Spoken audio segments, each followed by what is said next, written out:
নিশ্চয়ই তোমরা সবাই ভালো আছো, ঠান্ডা লাগিও না কিন্তু।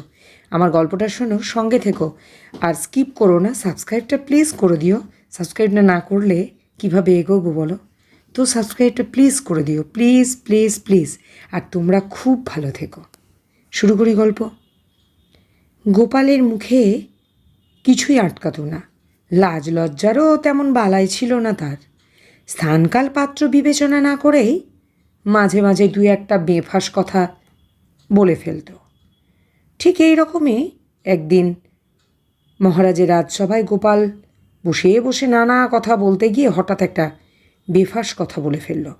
মহারাজ গোপালের কথা শুনে বললেন, গোপাল, তুমি একটা আস্ত গাধা, তোমাতে আর গাধাতে কোনো তফাৎ নেই। রাজার কথা শুনে সভার সকলে হো হো করে হেসে উঠল। গোপাল কিন্তু কিছুমাত্র লজ্জা বোধ করল না। সভার মধ্যে থেকে মন্ত্রীমশাই বলে উঠলেন, গাধাকে সভায় আর বসতে দেওয়া কেন? ধোপা বাড়িতে পাঠিয়ে দিলেই হয়। গোপাল বলল, আসল গাধার সঙ্গে আমার যে সামান্য একটু ব্যবধান আছে, যদি ধোপা বাড়িতে পাঠাতে হয় তবে আসল গাধাকেই পাঠানো উচিত। গোপালের কথা শুনে রাজা কৃষ্ণচন্দ্র বললেন, তাহলে তুমি স্বীকার করছো গাধার সঙ্গে তোমার সামান্য একটু ব্যবধান আছে? যা সত্য তার অস্বীকার করে লাভ কি মহারাজ? গোপাল বলল। মন্ত্রীমশাই বললেন, তা ব্যবধান কত?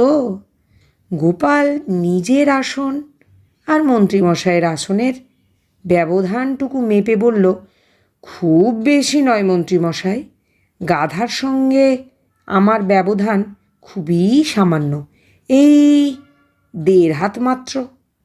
তাহলে বুঝতে পারলে কে গাধা, মানে আসল গাধা। গোপাল যাকে প্রতিপন্ন করল।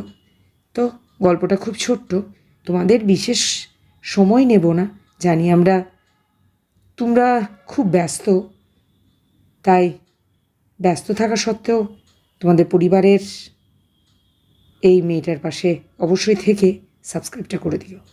আর তোমরা ঠান্ডা লাগিও না, খুব সুখে থাকো, শান্তিতে থাকো, সাবধানে থাকো। আজকের মতো আসি, আগামী দিন আমি আবারও অন্য গল্প নিয়ে হাজির হব। নমস্কার।